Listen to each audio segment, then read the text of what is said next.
नमस्ते, म समीर आङछिन फेरि पनि आज नयाँ भिडियोको साथमा उपस्थित भइसकेको छु। आजको भिडियो चाहिँ स्पेशली हाम्रो जेएफटी एक्जाम दिने साथीहरुको लागि हुनेछ। प्रोमेट्रिक आईडी चाहिँ कसरी बनाउन सकिन्छ यो विषयमा चाहिँ म आजको यस भिडियोमा चाहिँ हजुरहरुलाई गाइड गर्नेछु। कति जना साथीहरुले त प्रोमेट्रिक आईडी बनाइसक्नु भएको छ या बनाउने तरिका थाहा छ भने हजुरहरुले यो भिडियो स्किप पनि गर्न सक्नुहुन्छ भने जो जति जना साथीहरुले चाहिँ प्रोमेट्रिक बनाउने अलिकति तरिका थाहा छैन भने चाहिँ आजको भिडियोमा चाहिँ म हजुरहरुलाई गाइड गर्नेछु है। आजको भिडियो चाहिँ प्रोमेट्रिक आईडी क्रिएट गर्ने भिडियो रहेको छ भने सेकेन्ड भिडियो चाहिँ कसरी जेएफटी एक्जामको चाहिँ हामीले एक्जाम रिजर्भेसन गर्न सकिन्छ हैन, कस्तो तरिकाले चाहिँ पे गर्न सकिन्छ यस्तो बारेमा चाहिँ हामी कुरा गर्नेछौँ। सो आजको भिडियोमा चाहिँ हामी प्रोमेट्रिक आईडी कसरी क्रिएट गर्ने भनेर चाहिँ म हजुरहरुलाई गाइड गर्न गइरहेको छु। सो हजुरहरुलाई म मेरो फोनको स्क्रिनतर्फ नै लान चाहन्छु। सो हजुरहरुले देख्न सक्नुहुन्छ मेरो मोबाइलको स्क्रिन र नर्मली तपाईहरुले चाहिँ क्रोम ब्राउजर अर्थात गुगलबाट चाहिँ यो प्रोमेट्रिक आईडी चाहिँ क्रिएट गर्न सक्नुहुन्छ। म चाहिँ गुगलबाट आज क्रिएट गरेर हजुरलाई सिकाउने वाला छु। अब यहाँ चाहिँ हजुरहरुले हैन नर्मली जेएफटी नेपाल भनेर सर्च गर्न सक्नुहुन्छ, जेपी प्रोमेट्रिक नेपाल भनेर सर्च गर्न सक्नुहुन्छ हैन। हामीले चाहिँ जेएफटी नेपाल सजिलोको लागि जेएफटी नेपाल भनेर सर्च गर्नेछौँ र हजुरहरुले चाहिँ सुरुको यो लिंकमा नि क्लिक गर्नु होला र यहाँ यस्तो खालको इन्टरफेस देख्न सक्नुहुन्छ। यहाँ चाहिँ हजुरले विभिन्न एक्जाम रिलेटेड कुराहरु चाहिँ देख्न सक्नुहुन्छ। कुन देशमा चाहिँ कहिले ओपन हुने भन्ने कुराहरु यहाँबाट हामीले हेर्न सकिन्छ भने अब हामीले चाहिँ आज प्रोमेट्रिक आईडी क्रिएट गर्ने हुँदाखेरि हामीले चाहिँ केही नहेरिकन यो सुरुको दाहिने साइडको मेनु भन्ने ठाउँमा चाहिँ नर्मली क्लिक गर्नु होला र यस्तो खालको इन्टरफेस देख्न सक्नुहुन्छ। र नेक्स्टमा चाहिँ हजुरहरुले चाहिँ यहाँ चाहिँ कहीं कतै नहेरिकन सुरुको एक्जाम लिस्ट भन्ने ठाउँमा नै क्लिक गर्नु होला र यहाँ यस्तो खालको इन्टरफेस देख्न सक्नुहुन्छ। हजुरले चाहिँ अब टेस्ट लिस्ट टप अनि जापानिज ल्याङ्ग्वेज अनि स्पेसिफाइड स्किल वर्कर भन्ने छ है। अब हामीले चाहिँ जापानिज ल्याङ्ग्वेज एक्जाम भन्नेमा सेकेन्ड नम्बरकोमा क्लिक गर्नेछौँ र क्लिक गरिसकेपछि चाहिँ हामी यस्तो खालको इन्टरफेस देख्न सकिन्छ र यहाँ चाहिँ हामीले जापानिज ल्याङ्ग्वेज एक्जामिनेसन भनेर तल देख्न सक्नुहुन्छ अनि भ्यू द डिटेल्स भन्ने ठाउँमा चाहिँ नर्मली क्लिक गर्नु होला। अब यस्तो खालको हामीले इन्टरफेस देख्न सकिन्छ। हजुरले चाहिँ स्क्रोल गरेर चाहिँ तल गएर चाहिँ यहाँ देख्न सक्नुहुन्छ जापान फाउन्डेसन भनेर देखाउँछ अनि यहाँ चाहिँ दुईटा अप्सन देखिन्छ, आईडी क्रिएसन अनि अर्को भनेको चाहिँ लगइन रिजर्भेसन चेन्ज भन्ने। अब हामीले चाहिँ अहिले चाहिँ आईडी क्रिएट गर्ने भएको हुँदाखेरि चाहिँ आईडी क्रिएसनमा क्लिक गर्नेछौँ अनि भोलि चाहिँ अर्को भिडियोमा चाहिँ हामीले रिजर्भेसन गर्न यानी कि कसरी चाहिँ हामीले डेट रिजर्भ गर्न सकिन्छ त्यो बारेमा भिडियो बनाउनेछौँ। अहिले चाहिँ हामी आईडी क्रिएसनमा गएर नर्मली क्लिक गर्नेछौँ र यस्तो खालको इन्टरफेस देख्न सक्नुहुन्छ है। अब यहाँ हजुरले पढ्न पनि सक्नुहुन्छ है के भनेको छ नर्मली, तर समय नभएको हुँदाखेरि चाहिँ आईडी क्रिएसनमा चाहिँ म नर्मली क्लिक गर्छु र यस्तो खालको इन्टरफेस चाहिँ हजुरले देख्न सक्नुहुन्छ। समय पनि लाग्न सक्छ है, समय पनि लाग्न सक्छ। अहिले चाहिँ सर्भर बिजी नभएको हुँदाखेरि चाहिँ म नर्मली तपाईको यहाँ डाइरेक्ट गएको छु। सो यस्तो खालको इन्टरफेस हुन्छ। जापानिज ल्याङ्ग्वेजबाट देखायो भने चाहिँ हजुरले नर्मली ल्याङ्ग्वेज चेन्ज गर्न सक्नुहुन्छ। सो मैले चाहिँ इङ्ग्लिसमा चेन्ज गरेर चाहिँ यहाँ अब नेक्स्टमा गएर थिच्नेछु। सो यस्तो खालको इन्टरफेस देख्न सक्नुहुन्छ। यहाँ विभिन्न कुराहरू देख्न सक्नुहुन्छ। इम्पोर्टेन्ट कुरा भनेको चाहिँ है अब यहाँ हजुरले यसमा क्लिक गर्नु होला है, नोमा होइन कि यसमा, कि यहाँको सम्पूर्ण कुराहरूमा चाहिँ म हुन्छ नि एग्री छु भनेर चाहिँ एउटा यो एग्रिमेन्टको लागि हुन्छ। हजुरले चाहिँ नर्मली एग्रीमा क्लिक गर्नु होला। सो अब हजुरहरूको चाहिँ यहाँ हुन्छ नि यहाँ चाहिँ जुन इमेलबाट चाहिँ खोल्दै हुनुहुन्छ त्यो इमेल चाहिँ हाल्नुपर्ने हुन्छ। हजुरहरूले इमेल आईडी चाहिँ बनाउनु भएको छ भने त्यसको पासवर्ड चाहिँ भुल्नु भएन है, पासवर्ड भुल्नु भएन। सकेसम्म चाहिँ नयाँ इमेल बनाउनु होला। मैले चाहिँ यो नयाँ इमेल बनाइसकेको छु। सो मैले चाहिँ यहाँ जीमेल आईडी लगाइसकेको छु। हजुरहरूले चाहिँ जीमेल आईडी चाहिँ सकेसम्म नयाँ हजुरले चाहिँ नयाँ बनाएर हाल्नु होला है।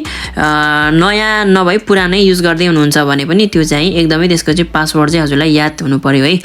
याद हुने खालको जीमेल एकाउन्ट चाहिँ युज गर्नु होला। सकेसम्म चाहिँ नयाँ एकाउन्ट युज गरेको राम्रो। सो मैले चाहिँ लगाइसकेको छु। हजुरले आफ्नो इमेल यसरी फिल गर्न सक्नुहुन्छ अनि नर्मली एकदम धेरै हजुरले चाहिँ यहाँ कन्फर्म गर्नु होला है। एकदम मजाले ध्यान दिएर हेर्नु होला केही मिस्टेक भएको छ कि। सो त्यसपछि हामी नेक्स्टमा थिच्ने छौँ। अब यहाँ हजुरहरूले चाहिँ यस्तो खालको देखाउँछ। फेरि पनि हजुरले यहाँ एकचोटि जिमेल आइडी चाहिँ कन्फर्म गर्न सक्नुहुन्छ। केही मिस्टेक भएको छ भने चाहिँ फेरि ब्याक गरेर चाहिँ गर्न सक्नुहुनेछ। सो मेरो चाहिँ केही मिस्टेक नभएको हुँदाखेरि म चाहिँ नर्मली नेक्स्ट बटनमा थिच्छु। अब इम्पोर्टेन्ट कुरा भनेको चाहिँ यहाँ हो पासवर्ड। हजुरहरूले चाहिँ पासवर्ड भन्दाखेरि यो चाहिँ जिमेलको पासवर्ड होइन कि अब हामीले बनाउँदै गरेको प्रोमेट्रिक आइडीको चाहिँ पासवर्ड हो है। एकदमै ध्यान दिनु होला है। यो चाहिँ तपाईँको प्रोमेट्रिक आइडी चाहिँ लगइन गर्ने बेलामा चाहिँ युज हुन्छ, जहाँ चाहिँ हामीले यहाँबाट रिजर्भेसन, त्यस पछाडि यो लगइन गरिसकेपछि मात्रै हामीले चाहिँ रिजर्भेसन गर्न सकिन्छ, विभिन्न इक्जाम डेटहरू लिन सकिन्छ है। त्यो हुँदाखेरि चाहिँ हजुरहरूले प्रोमेट्रिक आइडी क्रिएट गर्दाखेरि चाहिँ यो पासवर्ड चाहिँ एकदमै धेरै ध्यान दिनु होला। यहाँ माथि पनि लेखेको छ होइन, 6 अङ्कदेखि लिएर चाहिँ 14 है अल्फाबेट क्यारेक्टर्स विभिन्न कुराहरू चाहिँ हामीले मिक्स गरेर हाल्नुपर्ने हुन्छ है। सो म चाहिँ अब यहाँ हाल्न गइरहेको छु, हजुरहरूले पनि हाल्नु होला।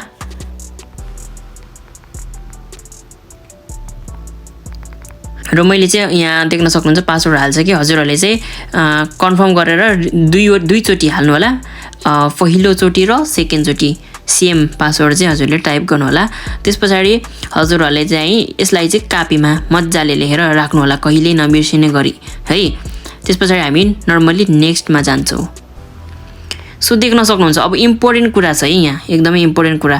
अब कसको नामबाट चाहिँ खोल्दै हुनुहुन्छ, कसको नामको प्रोमेट्रिक आइडी चाहिँ खोल्दै हुनुहुन्छ, त्यो व्यक्तिको चाहिँ नाम तपाईँको चाहिँ यहाँ चाहिँ नागरिकतामा अर्थात् पासपोर्टमा चाहिँ के छ नाम त्यही नै टाइप गर्नु होला है।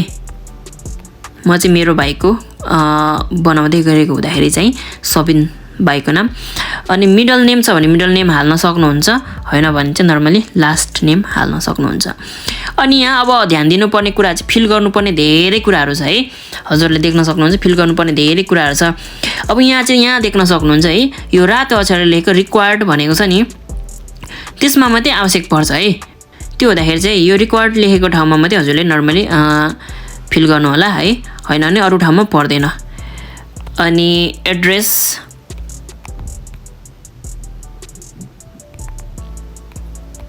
मैले नर्मली सेम राखिरहेको छु, अनि प्रोभिन्समा चाहिँ 1 है। अनि यो छ यहाँ चाहिँ के भनेको छ नि, if you don't have a postal अर्थात् जिप कोड प्लिज इन्टर 000 भनेको छ 000। हामीले चाहिँ नर्मली यहाँ 000 हाल्न सक्छौँ भनेको चाहिँ, तपाईँसँग छैन भने चाहिँ नर्मली 3टा 0 नि हाल्न सक्नुहुन्छ। यसले नि ओके भनेको छ। यसमा इम्पोर्टेन्ट हुने भनेको चाहिँ फोन नम्बर र नाम है, अरू चाहिँ खाङ्के नै। हजुरले नर्मली आफ्नो नाम र फोन नम्बर चाहिँ मजाले टाइप गर्नु होला। अनि मजाले हेरिसकेर चाहिँ अब सम्पूर्ण कुरा भइसकेपछि चाहिँ नर्मली नेक्स्टमा थिच्नु होला। मैले चाहिँ नेक्स्ट लेखेँ, फेरि पनि कन्फर्म गर्छ नाम सबिन राई, फोन नम्बर, अनि त्यस पछाडि जिल्ला होइन सिटी। सो अनि यति भइसकेपछि हामीले नेक्स्टमा थिच्छौँ।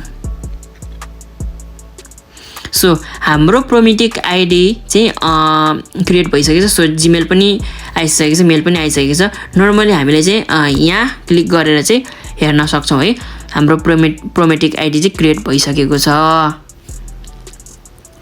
यसरी चाहिँ हजुरहरूले चाहिँ सजिलैसँगले आफ्नो प्रोमेट्रिक आइडी बनाउन सक्नुहुनेछ है। सो यसरी चाहिँ हामीले नर्मली आफ्नै फोनबाट चाहिँ प्रोमेट्रिक आइडी चाहिँ बनाउन सकिन्छ। मैले अघि पनि भनिहालेँ होइन, प्रोमेट्रिक आइडी बनाउँदाखेरि ध्यान दिनुपर्ने कुराहरू चाहिँ धेरै छन्। तपाईँको नाम चाहिँ नागरिकतामा के छ त्यही हुनुपर्नेछ, अर्थात् पासपोर्टमा के छ त्यही हुनुपर्नेछ। अनि तपाईँको जिमेल आइडीको पासवर्ड बिर्सिनु भएन। अनि अर्को भनेको चाहिँ प्रोमेट्रिक आइडीको पासवर्ड बिर्सिनु भएन। सो यति गरियो भने चाहिँ हामीले हाम्रो प्रोमेट्रिक आइडी सुरक्षित राख्न सकिन्छ। अब यदि केही गरेर तपाईँको प्रोमेट्रिक आइडीको पासवर्ड हजुरले बिर्सिहाल्नु भयो भने पनि फर्गेट गरेर त्यसलाई रिकभर गर्न सकिन्छ। टेन्सन मान्नुपर्ने कुरा चाहिँ छैन। तर पनि बिर्सिहाल्नु भयो भने अब इक्जामको फर्म खुलिरहेछ, अहिले खुलिरहेछ, अहिले भर्नुपर्ने छ, त्यो सिचुएसन बिर्सिनु भयो भने तपाईँलाई समस्या पर्न सक्छ। त्यसो हुँदाखेरि तपाईँको प्रोमेट्रिक आइडीको पासवर्ड प्लस तपाईँको जिमेल एकाउन्टको पासवर्ड चाहिँ एकदमै धेरै मजाले याद गरेर राख्नु होला, होइन भने यसलाई चाहिँ तपाईँले नर्मली लेखेर कापीमा नोट गरेर राख्न सक्नुहुन्छ है। भन्दै आजको भिडियो हजुरलाई कस्तो लाग्यो मन पर्यो भने लाइक कमेन्ट सेयर गर्न सक्नुहुन्छ भन्दै अब नेक्स्ट भिडियो चाहिँ म कसरी हामीले जेएफटी टेस्टको चाहिँ हैन स्किल ल्याङ्ग्वेजको चाहिँ रिजर्भेसन गर्न सकिन्छ त्यो बारेमा म गाइड गर्नेछु भन्दै आजको भिडियोबाट मलाई नि बिदा दिनुहोस् नयाँ हुनुहुन्छ भने च्यानलमा सब्स्क्राइब गरेर मसँग जोड्न सक्नुहुन्छ भन्दै मिसा ओसाका सामदेश